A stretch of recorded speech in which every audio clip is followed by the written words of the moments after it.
Do you want to live a beautiful life that reflects the truth of who you are? Be bold and courageous as you step into your heartfelt desires. How does trusting yourself fully and connecting with your soul's purpose sound? The Unplanned Mom podcast is a potent mix of real life stories, practical spiritual teachings, and a community to help guide you for eternity. This is the place for inspiration with down-to-earth tools to help you pivot and continue to live your best life beyond your wildest dreams. Here we honor your deepest, authentic truth, embrace motherhood, talk all things money, mindset, and most importantly, miracles. So are you ready to say yes to all of this? If so, then let's dive in. I'm your host, Ashley Simmons, financial coach, mentor, and unplanned mom to 3 amazing girls. I have been praying for you, and I can't wait to dive in, so let's go.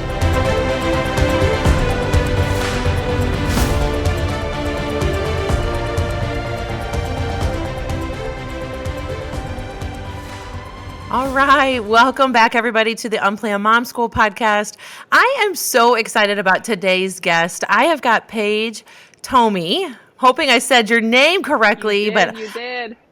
I am so excited, guys, to introduce you to Paige. She's got an incredible story, and we're gonna dive into all of that here in just a minute. But she caught my eye the minute I met her virtually online in a Facebook group. So she is a single mom, and she is just rocking it, just making great strides in her life and her personal life, and really going on to pursue her own passion. So I want you to get to know Paige and just fall in love with her like I did. And I love her state that she lives in. So you want to tell us where you live, Paige? Hi, yes. Thank you so much for having me. I am so glad that we were able to connect on that Facebook group. It has just brought so many blessings being in that group. But I'm from Grand Rapids, Michigan. I was born and raised in Michigan, originally from the east side. Then we migrated to the west side. So I've been here probably about half my life now. But great state. We have amazing summers here. We're in a little bit, we're transitioning into the winter time. So it's a little bit colder here, but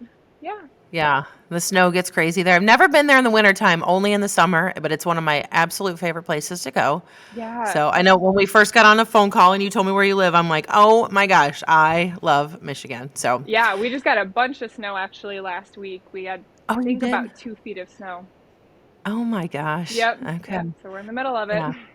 Yes, you are. So I'm here in Missouri. We don't have any snow yet. So oh my gosh, you guys are so lucky. Yeah, no snow yet. So yeah. All right. So so whenever I read your description, so we met because both of us are pursuing our businesses just in the sense that we want to reach as many women as possible, share our stories, and be keynote speakers. And so you put this post in this group that you and I are both in. You talked about basically your keynote and your story. Of course, it caught my eye because you are a mom. You know, I love having moms on here as a guest. Tell me about your pregnancy. So I know you've got one daughter. So walk us through your first pregnancy and what that was like for you. Yeah. So a little bit of background. I grew up in a family of 9 children, Catholic family. So when I had initially found out that I was pregnant at 23 years old, I was not married, and so this was not part of the plan at all. In fact, I didn't even tell most of my family that I was pregnant until I was showing, which was around 6 months. So there was a lot of shame that came around pregnancy, and especially the fact that I wasn't married. And in fact, I wasn't even dating my daughter's father at the time. We had broken up 6 months prior to this. So it was very scary. I just felt this massive amount of shame and didn't really know how to go about telling anybody, and just kind of felt like I was walking this path a little bit alone. So it was pretty scary time. Yeah. Yeah. I know. I can relate to that just because growing up in a big Catholic family. I'm not one of 9, you said 9 kids? Yes. 9 kids. I'm one of 3. So I don't, but big Catholic family as well. And so being pregnant at 20, I was 21, and telling people, there is a lot of shame that goes into telling people that you're expecting when you aren't in a relationship. So I was right there with you. You know, we had broken up too. We kind of were hot and cold. And then I find out that I'm pregnant. So Yep, yep, sounds like yeah, a very similar similar. similar journey. So Yeah. what did you like? What'd you feel as soon as you saw your pregnancy test? Like, were you just like, oh my gosh, or were you kind of excited? It was crazy because I honestly was like 2 to 3 days out from missing my period, but I was not feeling well, and I was like, you know what, I'm gonna take a test. There's no way that it's gonna be positive, but just for my peace of Yeah, mind. And I just remember taking the test and going to set it on the counter next to me. And as I'm setting it, I can already see the positive, like the darkest positive. And I was like, what the heck? I thought you yeah, had to wait like 3 minutes. I thought I had time to kind of yeah, get my emotions together, but it was just so clearly positive right away. So it yeah. was it was just very shocking. I really did not know. It was a scary moment, and I didn't know how I was going to tell the dad. I knew that he was not going to be very thrilled about it, given the fact that we were also very hot and cold at the time. Hmm. The breakup that we had was just very messy, 6 7 months before, and so I knew that it wasn't going to be this happy news that I was giving him. So just scary. It was scary. Yeah, Yeah. yeah, yeah. So 9 months later, though, you went on to have a baby. Yes, yes, I know. Yes. She has been the greatest blessing in my life. But so I went on to have my daughter. I've always had this image of how I wanted my life to go since I was a young child, and Hmm. getting married, having kids, being a stay-at-home mom. That's kind of the vision that I had for myself. And so when I did things a little bit backwards, I was like, okay, so I did this maybe in the wrong order, but we can fix this. Like, we can fix this relationship, make it incredible, and go on to have this amazing marriage, and everything will be great, and it'll align Hmm. right with what I wanted. And it just did not do that. So Yeah. I put so much effort into this relationship, possibly, actually, definitely too much effort. But I really just had it. It was so important to me to keep my family together, and Hmm. just all of the ideas that come around being a single mom. And it's not a very nice thing, when you think about it. And so I just did not want to go down that path. So I did everything that I could to not be a single mom, to the Hmm. point where I was completely denying who I was. I did not love myself, did not respect myself. I tried to fit into this life and tried to be the person that my partner wanted me to be instead of being true to Hmm. myself. So in the process, it was just completely losing myself. So I ended up being incredibly depressed and anxious post pregnancy. I've always had a little bit of a history of anxiety and depression, but there's postpartum anxiety and depression is a whole nother ball game that I was not prepared for. And so Hmm. I thought that things would get better in the relationship once my daughter came along. And you Hmm. just learn that children will not fix your relationship as much as you think that they will. So Yeah. that was really hard to acknowledge, that having this new child did not bring us really any closer together. In fact, I think it may have pushed apart even more. So Hmm. that was definitely really tough to Yeah. acknowledge the fact that the relationship was not getting any better. Yeah. On the bright side, though, so you went through that whole journey. You tried to morph and change yourself to bend and fit this, traditional mold, I'd like to say, Yeah. to be with your family. I mean, I think I've done the same thing, in my own life, but it's really empowering to not I walk away from that, but like you've grown and you've changed so much, had you not had that experience. Yeah. So, hindsight's always 2020, but like, we go through these things, and motherhood, I don't, I'm not going to speak for yourself, but I don't think you would change it. Absolutely not. You wouldn't change it at all. And so I always tell my daughter now, my oldest, my 16-year-old, you are meant to be here, but your dad and I were not meant to be together. And Yeah. so Yeah, it was, absolutely. And I think it was huge when I finally acknowledged the fact that it was okay that we weren't going to work out. I mean, this happened hmm after we had broken up, after my daughter was born and everything. But just acknowledging that there is another way to live. There was another way to live my life that could be even greater than staying together as a family. And I know that I wanted that so badly. But Yeah. honestly, it was making that decision to quit fighting for it once we had broken up was the Mhm. best decision that I could have made, because I started to prioritize my relationship with myself. And in I turn, that love started that. to change all aspects of my life. I was able to Yes. come off of anxiety and depression medication. I wasn't getting sick nearly as much. I mean, all of this was Yeah. happening during my healing journey and Mhm. this journey of self-love. And so Mhm. it was the biggest blessing. And I do tell people I really don't have regrets in my life. You Mhm. know, there's a Mhm. lot of things that at the time I maybe wish that I wouldn't have done those things, but it's all led me to the space that I'm in right now. So I really don't have regrets on how things happened.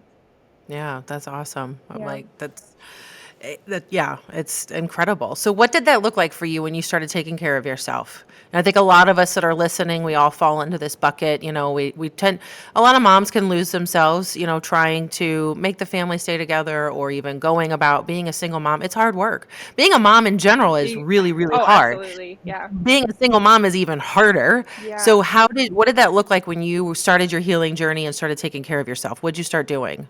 Oh goodness. So the first thing that I did was I got into some therapy. And I think Okay. what I tell everyone, I personally believe that everybody needs a therapist. I don't think Mhm. anyone shouldn't be having one. There's nobody that's in this perfect, life that doesn't need somebody walking alongside them. So I got involved Mhm. in therapy, and that was the first step. It made such a huge decision, or such a huge impact in my Yeah. journey. So got set up with a therapist, and then really just started changing things little by little in my life. So one of the first things that I did was started working on how I talk to myself.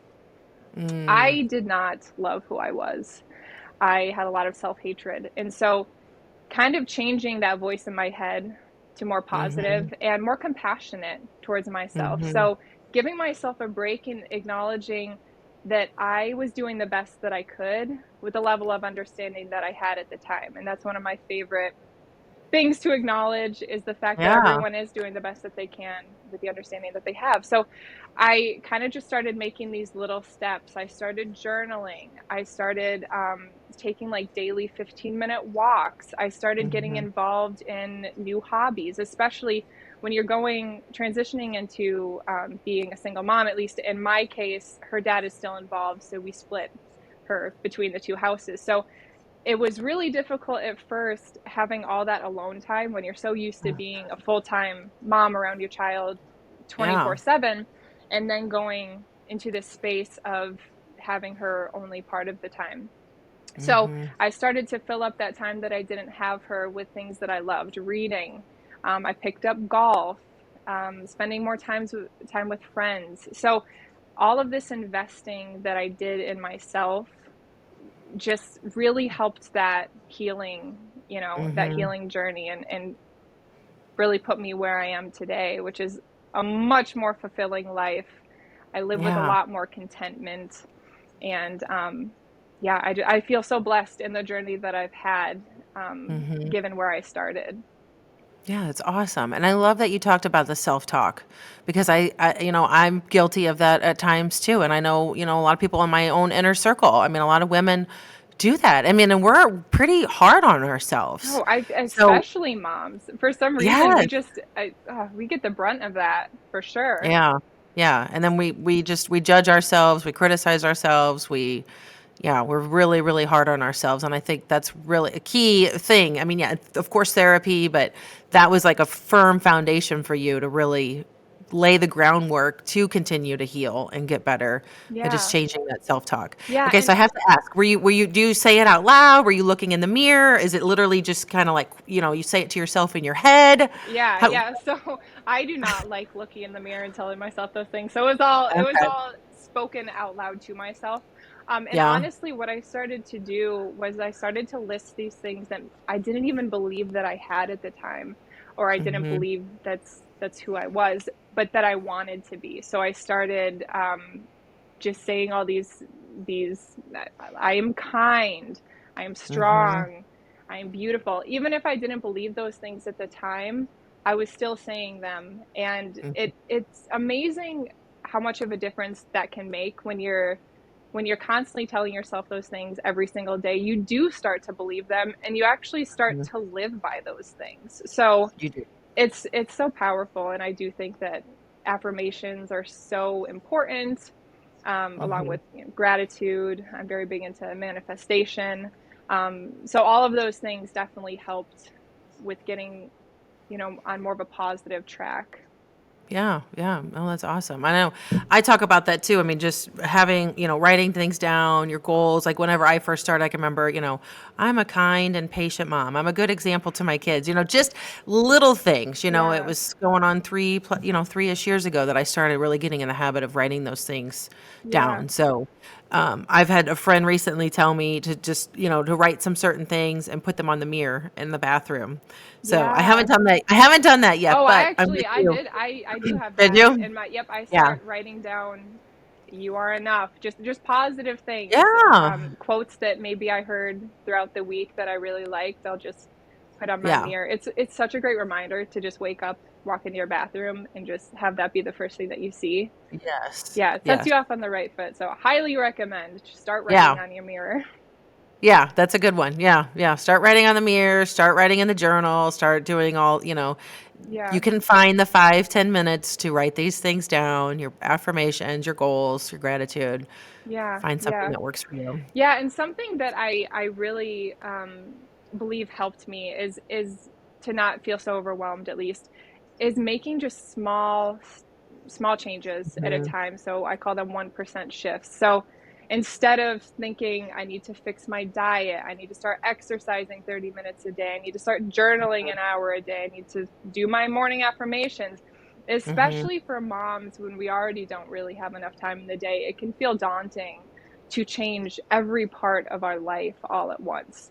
And so instead of just trying to change everything all at once, I just picked one thing at a time and started Mhm. incorporating that a little bit into my life. And, through these small 1% changes, I've been able to make a massive change in my day to day life. And now, it's not as hard. Like, I wake up and I journal, or I wake up and I do my Mhm. gratitude, and it's not really anything I have to think about anymore, because I've kind of started to lay that groundwork early on and just make them small changes so I wouldn't get Yeah. overwhelmed. Yeah. That's awesome. Yeah. I know. So before this call, we were chit chatting. You've got some awesome things going on in business and just kind of in life, and you did exactly what you're talking about. You had gone on a 15-minute walk before you had this big meeting just to really Yeah. clear your mind, because you are, you're on a path to help single moms. Like this is what's put on your heart. And so Yes. tell us about what you're doing. So your mission, kind of what's the driving force behind your keynote, and kind of what you're hoping to accomplish. Yeah. So there's this quote that I came across a couple months ago by Rory Vaden, and it is, "You are most powerfully positioned to serve the person you once were." And Mm, honestly, for a lot of my adult life, I did not have a clear path on where I wanted to go career wise. I currently work in ophthalmology, and while I love what I do, it's not where my passion lies. And so I had kind of struggled most of my adult life, and what am I going to do with my life? What am I going to do when I grow up? mhm, And so in the last year and a half, it just started to weigh on me, like, you can start helping other moms that were in your position. I mean, mhm, not even just single moms, but just moms in general. We talked a little bit earlier about how the transition to motherhood is such a massive change from what we were doing prior. So there's a huge identity crisis that a lot of women go through when they become moms. And I mhm, definitely went through that. And that's not when I was a single mom, but I mhm, struggled with that and who I mhm, was. And so that was kind of put on my heart about a year ago, that I wanted to start helping other single moms, or even just moms in general.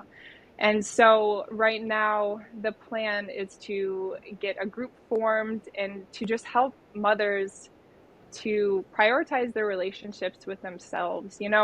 As mhm. moms, we feel so selfish doing anything for us. Everything that we Right. do is to give to our children or to give to others. We're chronic people pleasers, a lot of us are. But Mhm. the importance of just, you know, prioritizing that relationship with ourselves And so I just want to help women get to that space and start Mhm. prioritizing their relationships with themselves. And Mhm. I have found personally that since I've been doing that as a mother, I am so much more patient. I'm just so much better as a mother overall after this healing journey. So I just want to help give mothers the tools to, become resilient, to know themselves, and Mhm. that's just kind of the mission right now. So that's what I'm headed Yeah. towards. It's beautiful, and I love it. And at the heart of what I'm trying to do, it's all about storytelling too. Yeah. Just having platforms and connecting women because there is a little bit of an age gap between you and I, but I was in the same boat. Just finding other people that have gone through something or have been where you are at to kind of show you that there's a better way, or that you can get through this, or you can learn to love yourself, which I think it's going to be incredible. You're going to help so many people, and there's so many moms that are hungry for this and longing for this connection because I think COVID, we've all been a little secluded, and the blessing is that we can do so much online. Yeah. And what I love about you is, you're doing stuff online, and if people aren't following you yet on TikTok, they need to follow you on TikTok, and we'll put all of your handles in the show notes. But because you have just such amazing advice, but the fact that you're going to bring this to in person, I think is just awesome because women, we just being around and being in a room, literally in a physical room with other women, is super empowering. And Yeah. so Yeah. you're going to bring a lot of hope and change. Yeah, and just to know that we're not on this journey alone. I mean, Exactly. it can sometimes feel so lonely, and there's so many women going through similar experiences, and Hmm. to just know that they're seen and they're heard, and to give them that push and know that they have so much more to give, and Hmm. I just that's the goal. That is the goal. Yeah, I love it, and I love the word that you're using, resilience. Yeah. Resilience. It's a bold word because it encompasses a lot. But I think that's single motherhood right there in a nutshell. So, Yeah, and and it's you embody it. interesting. It's really Yeah. interesting too because, as I started off this journey of finding myself or becoming independent, resilience wasn't even a word that I was using. It wasn't what I was working towards. But through this entire journey, kind of looking back, I have naturally created this resilience by building up my life in different areas and healing myself. And Hmm. the fact is that resilience can bring so many positive things to your life that you would never even think of. I mean, they've Yeah. done, there's studies behind this, as becoming more resilient, you're lessening the symptoms of anxiety and depression, which I can see in my own life. You're Hmm. able to, your self worth goes up. So all these just positive things by becoming resilient. But it's funny because Yeah. it was just never, that was never the plan, is to become resilient. But now that I'm where I am, looking back, I'm like, oh my Yeah. gosh, going It's through, cool. yeah, and going through some of the things that I'm going through now in my personal life. In the Hmm. past, had I gone through these same things, I think it would have knocked me down, and I would have been, Hmm. laying in bed all day depressed about these things that are going on. But because of this resilience that I've built, I'm continuing my forward motion. Yeah, that's awesome. And I hope that everybody that's listening feels that too, because whatever they're going through, we always get through it. It feels super daunting. We don't understand sometimes when these big unplanned moments come up. But Yeah, on the other side, listening to you, I mean, you're on the other side now and listening to just how beautiful things are. Things probably aren't perfect in your life, but you have tools in your toolbox now that you didn't have before, had you yeah, not gone through those experiences. So I think that's awesome. yeah, Just yeah, yeah. exactly. And just the knowledge of everything is going to be okay. Yeah. It's sometimes hard for us to acknowledge that, to remember that, but it Mhm. really is true. Everything is going to be okay. No Yeah. matter the things that we're all going through, we're going to get to the other side of it, and we're going to be Yeah. okay. And things tend to work out usually. They do. So, They do. And we might not feel like they're working out the way we want to, but it's the way, I say it's the way God wants it to. And that way is always the better way. When we try to force our own will, we never end up in a good situation. yeah, At least in my exactly. own personal Yeah, experience. But yeah. I was going to ask you, so as you're on this journey, you've done your healing work. So are your friends and family, like your close inner circle, have they been understanding, supportive as you've made these changes, as you're Yeah, yeah. growing? No, for sure. I have quite a nice support. My family has always been very supportive of me. It's really interesting when you're going through a healing journey. You know, a lot of times you end up losing friends along the way and you get to gain other friends. There can be moments of loneliness through your healing journey because you're transitioning into this new life, and naturally you're going to step away from certain friendships and then grow new friendships. So I have been really lucky. I mean, having 8 siblings, being one of 9 children, if one sibling and I aren't getting along, I can just go to the next sibling. Yeah. So I've always had a pretty strong support system. So I'm very That's awesome. very blessed when it comes to support. Yeah, that's great. Yeah. Awesome. This has been so, so fun. Yeah. I always love to wrap up with my question for any mom that's on the Unplanned Mom School podcast. And you can throw anything else in there if you like, but what advice would you give to a mom that's listening? If she's pregnant, maybe not pregnant, what would you want to tell her right now as she's listening? Yes. So the biggest thing that I would love to tell moms is prioritize your relationship with yourself. I know I've been saying that a lot throughout this entire podcast. It is not selfish to prioritize your relationship with yourself. In fact, you'll find that a lot of other things tend to fall into place when you have a good relationship with yourself. And what Yeah. I like to always tell people is that when we get into those airplanes and they're going through all the safety instructions, they say, if we're going down, you need to make sure you put on your own oxygen mask before you help anybody else with theirs. And so that's kind of the idea that I have in my head, that I need to put my own oxygen mask on so that I can help other people with theirs. So Yeah. prioritize Yeah. your relationship with yourself.